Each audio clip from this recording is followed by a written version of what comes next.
Welcome to the Pretty Powerful Podcast, where powerful women are interviewed every week to share real inspiring stories and incredible insight to help women or anyone break the barriers, be a part of innovation, shatter the glass ceiling, and dominate to the top of their sport, industry, or life's mission. Join us as we celebrate exceptional women and step into our power. And now, here's your host, Angela Gennari. Hello, welcome to the Pretty Powerful Podcast. My name is Angela Gennari, and today we are here with Limor Bergman Gross. How are you, Limor? I'm good. How are you, Angela? I am doing very well. And where you are in Israel? Yeah, that's correct. Beautiful. Okay, wonderful. Well, thank you so much for joining us today. And I'm going to introduce Limor because she has a really interesting background too. So Limor Bergman Gross is a former director of engineering at DigitalOcean with 20 years of experience in the tech industry. She is now an executive coach for women in tech leadership that wants to achieve more through results-oriented coaching processes. She works with say Limor enabled them to continuously tear down ceilings by challenging them to think bigger. They also say she opened their eyes to a new way of contributing to their careers. Limor loves talking about career progression in the tech industry. And how to build your brand in the company and externally. So this is exciting because we don't have many people in the tech industry on the show. And I would just love that you are not just, you have a great background in tech, but also you are now coaching women as well. So let's talk a little bit about that. What made you want to get into tech?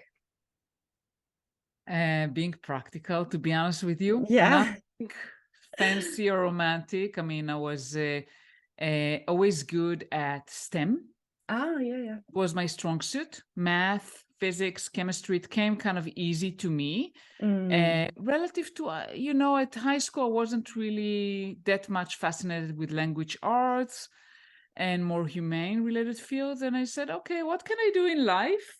Right. And I'm a very practical person. So I said, okay, computer science makes sense. Yeah. It fits my skills and you can make good money. So that's what I decided to do. Okay. And then you were a director of engineering. Is it rare to have women in that role? Because I know here you may not see as many women in technology and engineering. So in Israel, is that unusual? I say it's not unusual, but we don't see many women at leadership roles. And the more you get up the ladder, you see fewer and fewer women at the top. In Israel, in the US, worldwide. There are a lot of reports about it. So definitely we see less. And throughout my career, I was always almost the only woman in the room. And I was used to work predominantly with men. Okay. So as a director of engineering, did that being a woman in that role, did that help or hurt you, do you believe, when you're dealing with, the only woman in the room? Do you think we have set it up to be a detriment or an attribute or an asset to? I think it's both. So on one side, it wasn't easy for me to get there. I had to fight in order to get to where I got. There were a lot of biases, along the way. Again, not necessarily, I'm not saying that people are mean, but we have a lot of biases, all of us. And women have biases against them, when it comes to tech and when it comes to getting to leadership roles. On the other hand, I brought a different perspective. I brought a lot of emotional intelligence, a lot of communication skills that were lacking, a very mature and egoless attitude that was appreciated. Right. Absolutely. Yeah, I would agree. In all leadership roles, I think that we bring a lot to the table, and just in terms of our ability to be empathetic and our ability to have open communication and transparency and authenticity. I think that's what we bring to the table most. Yes, absolutely. So now you're helping women to build their own brand and to develop their own career path. So what do you think we can do to help women kind of, especially in STEM? What can we be teaching? How can we be guiding our daughters and the younger generations coming into the workforce? I think it first showing them role models that yes, there are women that are very successful, Mm-hmm. and opening their minds to possibilities, to what is attainable for them, basically everything that they wish, Mm-hmm. opening their minds and helping them see, think differently. Like for example, I bought my daughter the book Grit Oh by yeah. Angela Duckworth. So those are kind of the things that we need to help our daughters. By the way, Mm-hmm. also our sons, Mm-hmm. to Mm-hmm. see that basically it's so much depends on them, not just about their strength and their skills and how well they do in school. It's their mindset, it's their attitude to failure, and how Mm-hmm. resilient they are and how much they are willing to do the work and let them fail a little bit. This is Yeah. very important. You know, I had this week 2 women that I have coached. They told me they never failed and they never got no as an answer. Wow.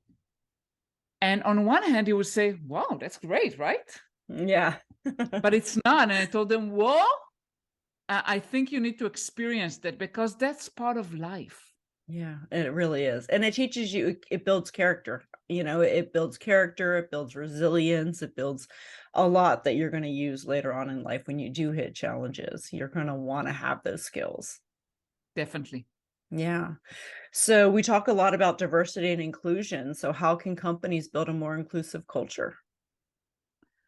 That's a great question. I think, first of all, it started at the top. They need Mm-hmm. to make an intentional effort to Mm-hmm. have a diverse C-suite. And diverse, it's not by just gender diversity. It's race. Mm-hmm. I mean, it goes all the way. Not just the white man club. Yeah.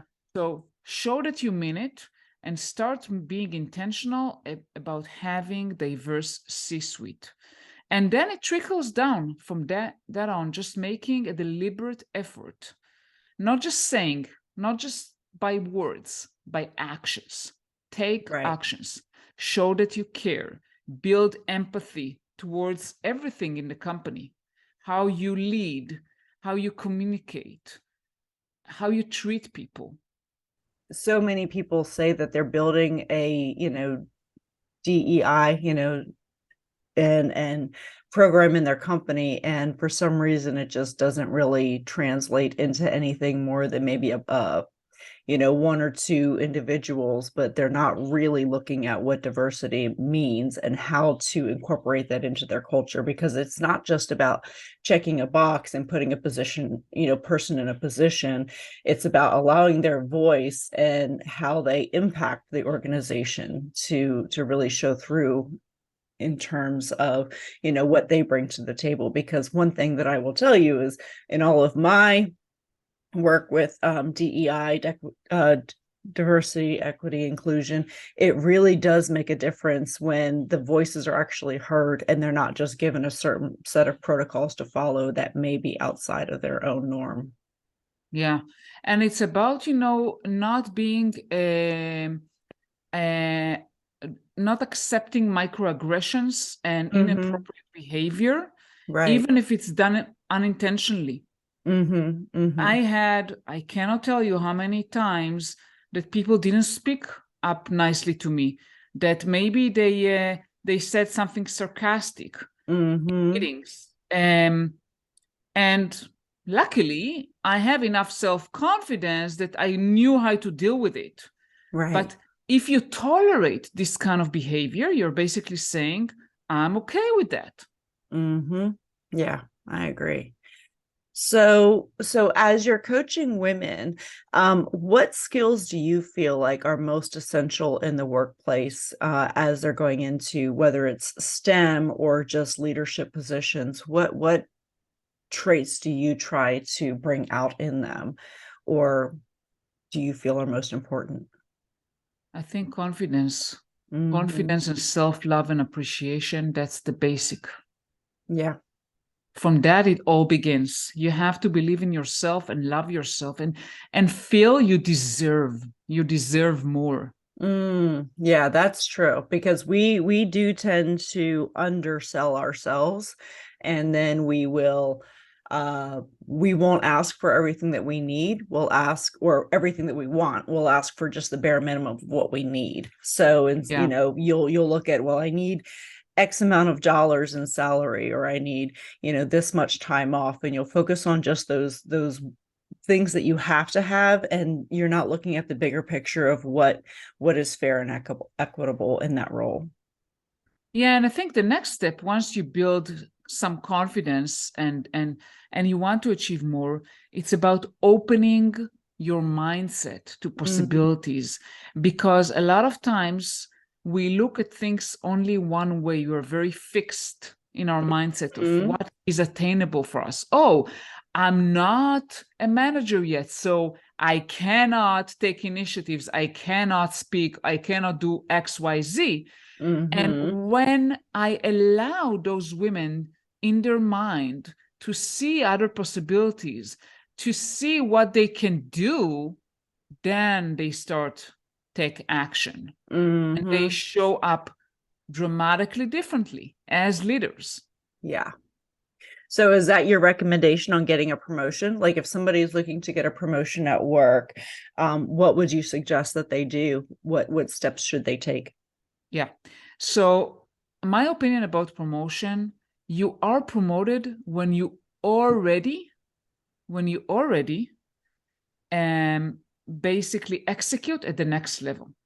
So it will be natural to ask and get a promotion when your manager and other stakeholders already see you capable. They get a confidence that you can operate at the next level, which means that you need to start with the mindset, as I mentioned, to think as yourself as I am already there. And what would me at that position do? And I know it's kind of, sometimes it sounds weird, like, okay, but I'm not there, right? I don't have the title, but there's so much you can do without the title. One of the books I love, and I always keep recommending, is Robin Sharma, The Leader Who Had No Title. It is an incredible book. And it opens up your mind to possibilities, no matter what your role is. It doesn't matter. You can be an intern and take initiative. It doesn't matter. Yeah. Well, that is, I'm a big believer in reading a lot of books. I read a lot of books and just try to keep myself on top of my game. And I think if you're not out there improving yourself on a constant basis, you're going to really struggle with moving up the corporate ladder, or, growing personally and professionally. And I think that just the more you are taking in that is positive, uplifting, there's just so much value to that. And when you were talking about doing things outside of your role that is at the next level, one of my other podcast guests had talked about work in the position that you want, not the position you have. So, if you are middle management and you want to get to executive leadership, start taking on roles that involve, or start doing tasks and initiatives that involve the vision and the growth of the company, not just managing tasks. Absolutely. Take initiatives. Leadership is always needed and always welcomed. Yes. When you solve problems no one else is solving, when you're willing to roll your sleeves and do the work, you will be appreciated. Obviously, you need also that people will know what you're doing, not just do it quietly, but initiatives will always be appreciated. Yes, absolutely. Well, and I think that there's so many people that will focus on the problems, and those are the people who are generally not going to be promoted. If you're coming to leadership with problem after problem after problem and complaint, and there's always something that's going wrong, you're going to start the leader's going to start shutting you out. But if you're coming with solutions and you're looking to problem solve, like, I don't even care if it's not the right solution, it just tells me that you're thinking through it, right? And so thinking through it is way better than just, acknowledging that there's an issue. If you're acknowledging an issue and then saying, but I have a solution, even if the solution is not going to work, at least it's a solution. At least it's something besides a complaint. And I tend to, you tend to become dismissive as a leader of people who are just complaining, because you just look at them as they're just complainers, right? Like, you start attributing the complaints to their character or their personality or just who they are. And if you look at somebody who's a problem solver, that person who gets noticed. The person who is out there coming up with solutions and pushing initiatives and saying, I think we can make this better. Those are the ones who get noticed by leadership. Absolutely. So you talk a little bit about remote work and in what you do. So how can we motivate remote teams? Because as so many teams are now hybrid or remote, like, I think coming out of the pandemic, we're not 100% remote anymore. It's a lot of people have kind of gone into a hybrid structure. So how can you motivate and encourage those teams who are in a remote environment to also engage with those who are in a hybrid environment? Yeah, I think it goes about communication and how you adjust your communication style. I think the most challenging thing is when you work remote with people you never had a chance to meet before in person. Right. Because you don't have the opportunity to create connection. And think about it, when you go in an office, you have plenty of opportunities to go for coffee, to chat in the corridors, to go for lunch, and when you are remote, it's just work, right? It's very like, okay, now we have a meeting. You need to create those opportunities. Sometimes it seems a little bit artificial. Right. But to connect, maybe it's a virtual kind of a team building activity or happy hour. And so you can actually start getting to know people as people, not as employees who do the work. Right. Not just somebody who's on the other end of a screen, because that does make it challenging to connect. But if you can just dive in a little bit more and have those same talks that you would have in the office, at least in a remote environment, that definitely opens the door a little bit more. Yeah. And if you have the ability to spend the money to actually bring people together for an offsite, I used to do that. Make sure that you focus on connection building, not about day-to-day work. One of my managers always told me, like, when you go to meet your team, I don't expect you to do any work. And it kind of feels weird, right? I mean, your employer pays for you and your team to travel. How come they don't expect you to do work? What he meant by that was, like, you're not supposed to do your day-to-day job. You're supposed to focus on building connections, to talk about strategy, to focus on things that are not the tactical day-to-day job.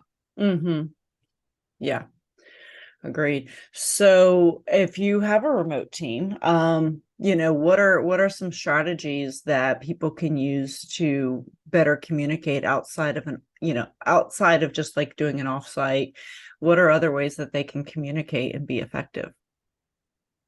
A great way, for example, would be to work together on a side project. It can be hackathon or something out of the ordinary.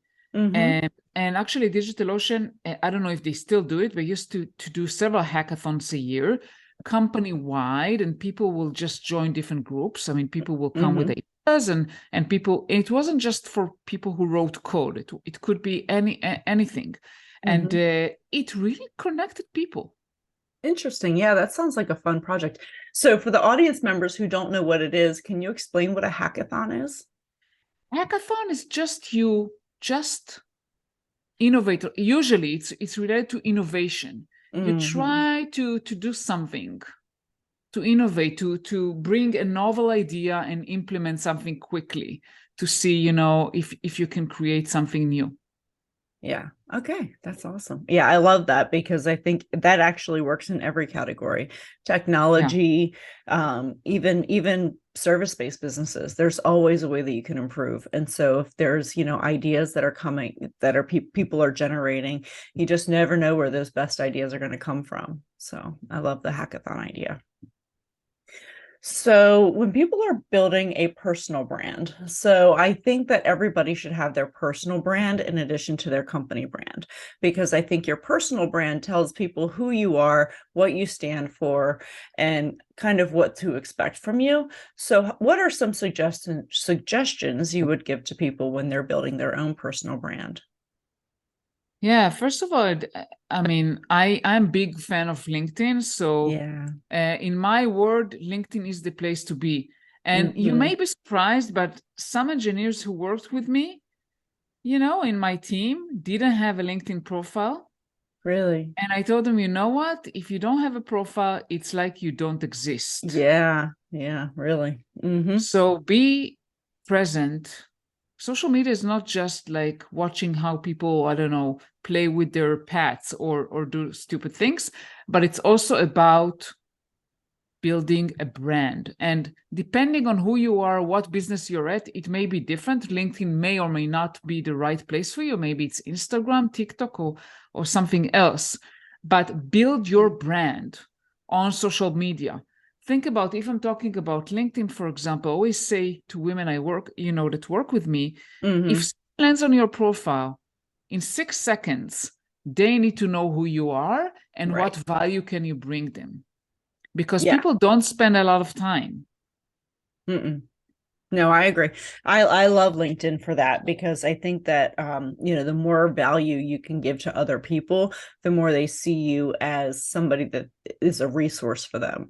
And that's how you want to set yourself up as a constant resource, and again, going back to the Facebook and every, when you're looking at Facebook, you see a lot of people who are on there complaining and venting and showing what they had for dinner. And to me, that's just kind of garbage social media. But when you have people who are out there coming up with solutions and providing value and just going back to the whole, are you a problem solver or are you a problem creator? Right. And so nobody wants to be around a problem creator. They want to be around problem solvers so that, you can have the right energy into your life.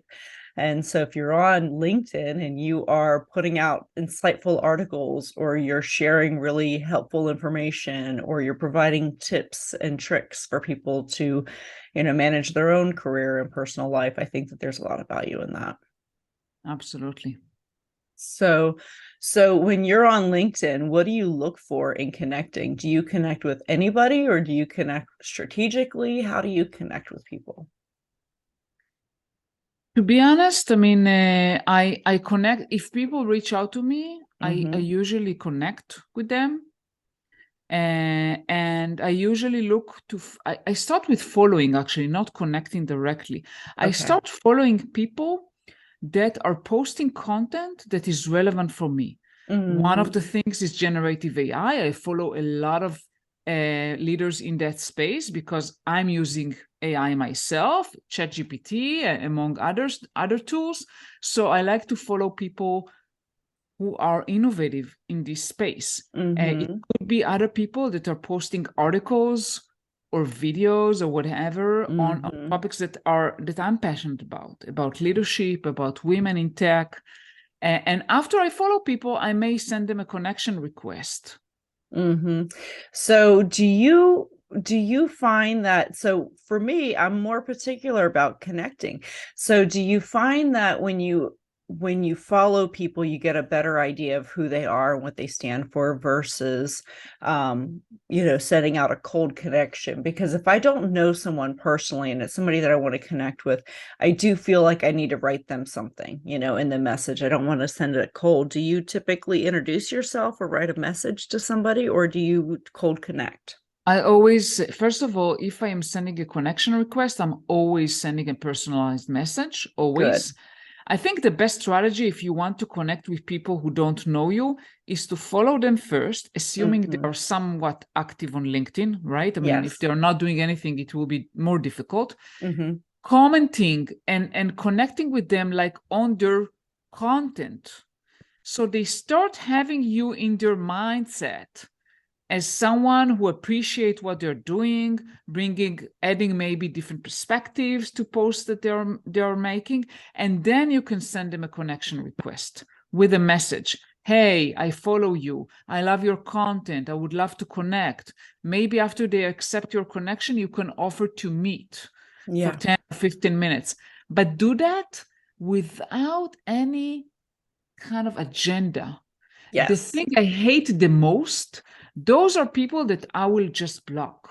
Yeah. The ones that connect with me and immediately try to sell me something. Oh my gosh. I agree. I can't stand that. That is one of my pet peeves. And a few times I've responded to them and I've said, do you think this is effective? Like a few times it has just really gotten under my skin because, they've sent me a connection request and then immediately I get an email that you can tell was already pre-written. It's not custom to me. They've done no research. They've not looked at my LinkedIn. They have no idea what I do. And they've sent me this generic form letter of a sales pitch immediately upon connecting. And it is one of my biggest pet peeves. Like if you're not going to take the time and effort to get to know me and how you might actually add value, please don't send me a generic message that just says, hey, would love to sit down for 15 minutes. But these are the ones that I can tell they've done no research on me. Like this is their lazy way of saying, I want to sell you something, but I'm going to pretend to be interested in you. Like I love your approach because your approach says, hey, I'm genuinely interested in your content. This resonates for me and I find value in it. Like that to me would speak volumes versus the standard letter that I get that you can tell they have no idea who I am and what I do and what value they might actually add. Like they've not, done any research whatsoever. So I think your strategy is right on. Thank you. Yeah. So I'm I'm a big fan of LinkedIn, but I'm careful about who I connect with for that reason, and also people see, oh, CEO of a company, I'm a good sales target. So I try to avoid that. So I connect with very few people on LinkedIn that I don't know unless I feel like they're adding value or they're doing something that's relevant. So you are an introvert. You had mentioned in a bio that I read that you are an introvert. Is that right? That's true. I see myself, probably it's not like black and white, but I would say if you had a scale, introvert is on one side, extrovert, I'm probably more towards the introvert side. Okay. Yeah. So how do you feel about networking as an introvert? What tips can you give to other introverts when it comes to networking? Yeah, it's hard. I always dreaded to go to large conferences, and I used to go, and I was at a conference just like a month ago. So I always dread it. Like you get to a room full of people, you don't know anyone, and how do you make the initial connection? First of all, it's a muscle to be trained, and I force myself to train that muscle. Yeah. So I can go intentionally to a room and said, okay, I'm training that muscle right now, the same as I'm going to the gym, right? Sometimes it's hard, but I have to do it. But the good thing is that there are also opportunities to connect virtually that are less intimidating for introverts. During COVID, I started using a platform called Lunch Club. Oh, interesting. Okay. And Lunch Club is a platform for connecting people. Think about it like speed dating, but for business purposes, right? People create a profile there. They have like AI technology that matches people based on interest and background. You create a profile and you say kind of what kind of people you're interested to meet. And they suggest people to you, depending on the frequency that you'd like to meet people, let's say once a week or every other week. And then you just meet someone for 45 minutes, one-on-one, virtually. Can be anywhere in the world. Or if you want, you can set a specific location that you want to meet people only in that location. And that's it. Interesting. Yeah, I like that. So this is so you talk about using AI, and how are you incorporating AI into your business? Because that's been such a huge topic lately. So first of all, I use ChatGPT for a lot of things, Mm-hmm. mostly for idea generation. Mm. Think about it. If I'm running a workshop, a lot of times it's like having a colleague that you can brainstorm ideas. Yeah, yeah. I also use Grammarly for several years, like at least 4 years now. Basically, everything I write go through Grammarly. I have the pro version, and they have now Grammarly Go that actually suggests rephrasing Oh, paragraphs. yeah. And for someone who is not a native English speaker like me, I consider myself pretty good at English, but Yeah. still, it's not my native language. So Grammarly is a lifesaver. Yeah, interesting. Okay, so Grammarly and ChatGPT. Yeah, there are other tools. I mean, I also use like for my podcast, I use Clean Voice AI to clean the audio. It automatically clean the audio. I use Midjourney not frequently, but I use it, for example, to create a cover photo for my podcast. Mm-hmm. And I use another tool called Fathom that is free for people who use the Zoom paid account. It automatically transcribe meetings for you, and I use it for my podcast as well. So every episode that I record, I add Fathom. Think about it as you add a participate, it records your session, and then you can extract the full transcript of the call. Oh, wow. Interesting. Okay. I've not used any of those tools. Those sound really interesting. ChatGPT, I've been interested to try to figure out, but it just seems a little daunting to me still. So I have not gone down that path, but I think it could be a really good tool. I cannot live without it. It's a Yeah. big so I warn you, it's Yeah. Well, and you are the tech person, and I still struggle a little bit with technology. And so maybe I'll take baby steps into it, but I think the idea generation is something that could be really useful. Yeah. So tell me, who inspires you? Mostly people Mhm. who succeeded with nothing to begin with. Yes. Yeah, self-made. One of my role models is actually not a woman, he's a man. Mhm. Sir Richard Branson. Oh yeah. The Mhm. reason I admire him so much, not just because he's so successful, created the Virgin Group and so many companies, because he's so nice. Is I he? actually saw him in person, not like one-on-one, but I saw him in a conference. He came on Mhm. stage. He's so nice. Is he really? That's Yeah, amazing. despite his success, he's approachable. If you Google him, you'll see he's making funny things, right? He's not afraid of making fun of himself. He dresses up Yeah. as women, like he Yeah. did crazy stuff. I love it. Yeah, yeah. I He really, believes in having fun with life, for yeah, sure. For sure. yeah, yeah.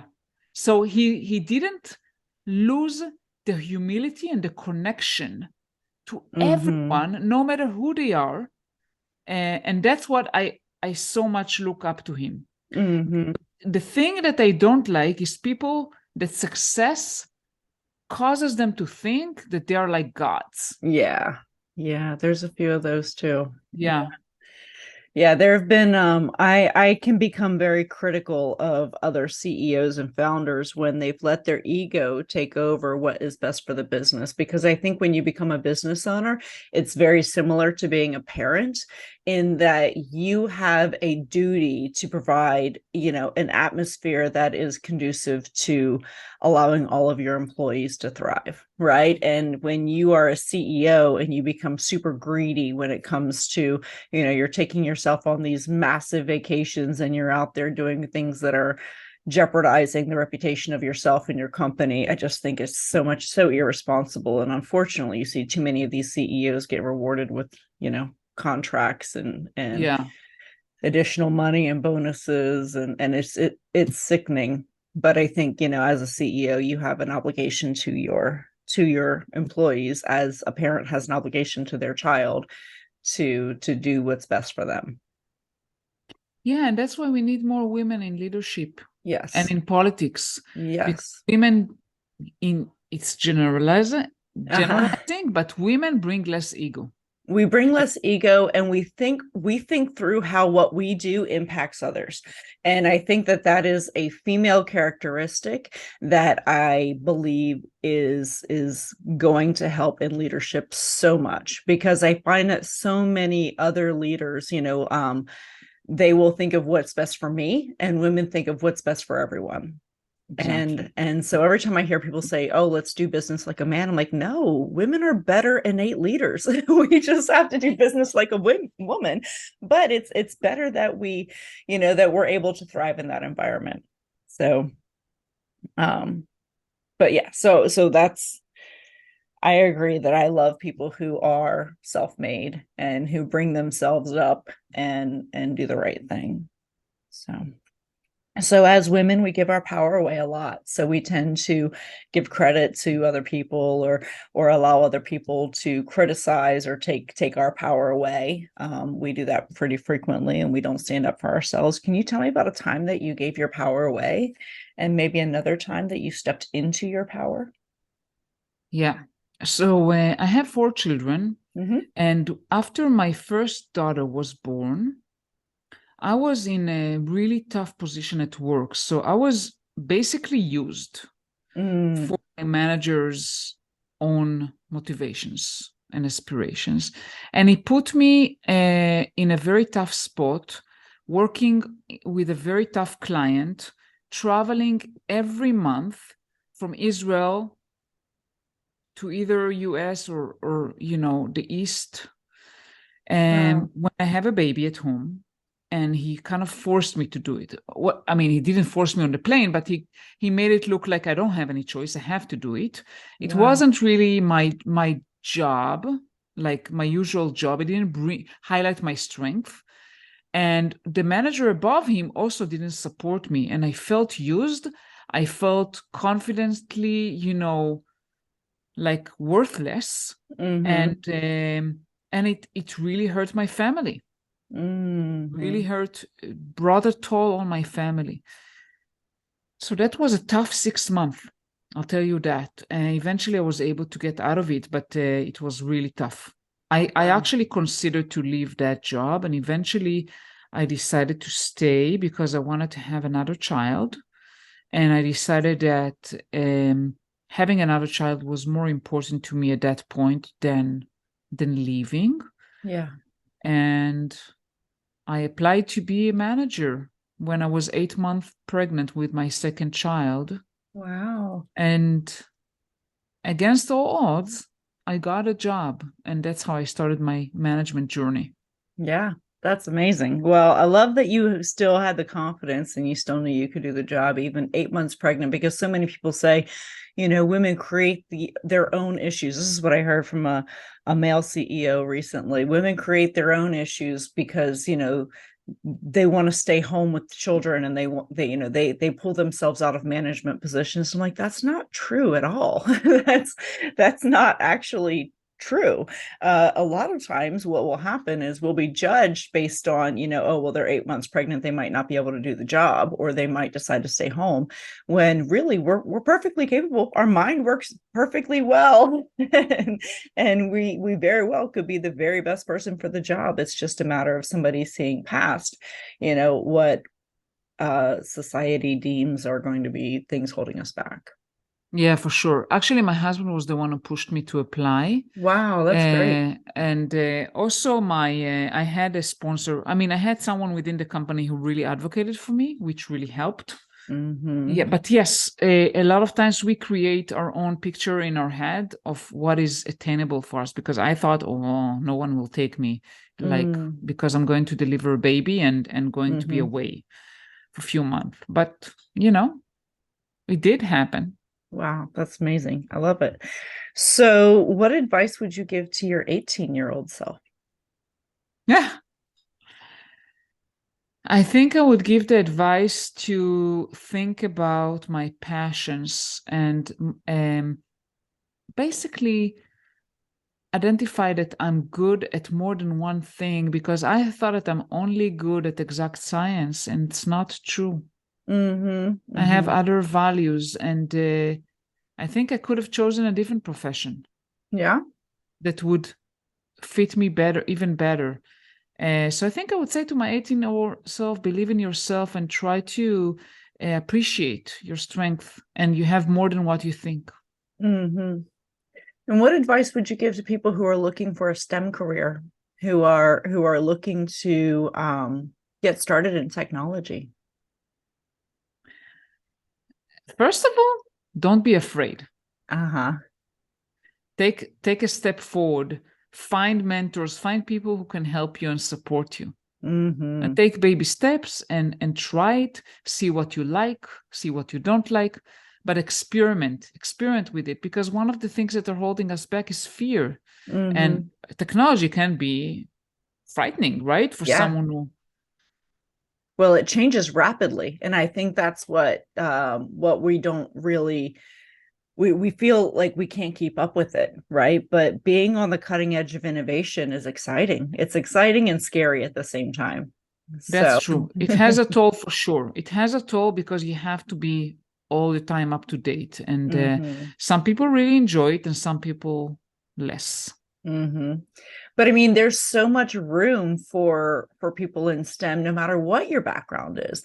I mean, in psychology, I have a psychology degree. Never in a million years would I have thought that psychology and, having a degree in psychology would help with technology, but there's AI that, you can actually, having a psychology degree might actually be a huge benefit in teaching AI how to think and or process. And then you have there's online services for people to get therapy. I mean, there's so many different things now that I could never foresee 20 years ago. And so, just art and graphics. And I mean, if you are an artistic person, you're a great candidate for technology. You have that ability to see beyond, what is in front of you.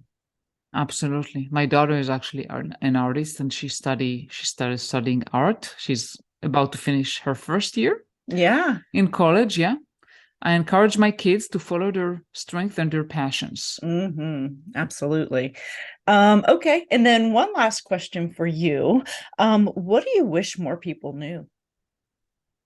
About me or in general? In general. I wish more people knew how much more capable they are. How much more strength they have. That how many more things they can do. Yeah, I agree. Yeah, I think we don't give ourselves enough credit, do we? No, we don't. Well, thank you so much, Limor. I've really enjoyed our conversation today. It has been very enlightening, and I have learned a lot. So I just wanted to thank you for your time. Thank you so much, Angela, for having me. Absolutely. So you can find Limor Bergman Gross on our website at prettypowerfulpodcast.com. You can check out her LinkedIn and any posts. And then how else can they find you, Limor? Usually I just direct people to LinkedIn because that's how they can get to know me a little bit. Yeah, I agree. Okay. Well, I hope everyone has the most amazing day ever. And please check out our new episodes on prettypowerfulpodcast.com and everywhere podcasts are streamed. Thanks so much. Have an amazing day. Thank you for joining our guests on the Pretty Powerful Podcast. And we hope you've gained new insight and learned from exceptional women. Remember to subscribe or check out this and all episodes on prettypowerfulpodcast.com. Visit us next time, and until then, step into your own power.